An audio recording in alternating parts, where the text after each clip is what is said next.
கல்வி அறிவில்லாத பெண் கலர் நிலம் போன்றவள், அங்கே புல் விளையலாம், ஆனால் நல்ல புதல்வர்கள் விளைவதில்லை என்று சொன்னவர் காந்தியடிகள்.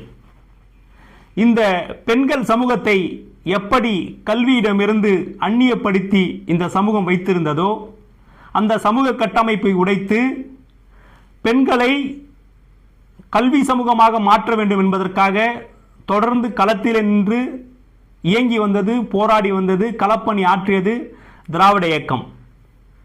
அந்த களப்பணிக்கு சிகரத்தின் உச்சமாக திராவிட மாடல் அரசினுடைய திட்டம் புதுமை பெண் திட்டம்.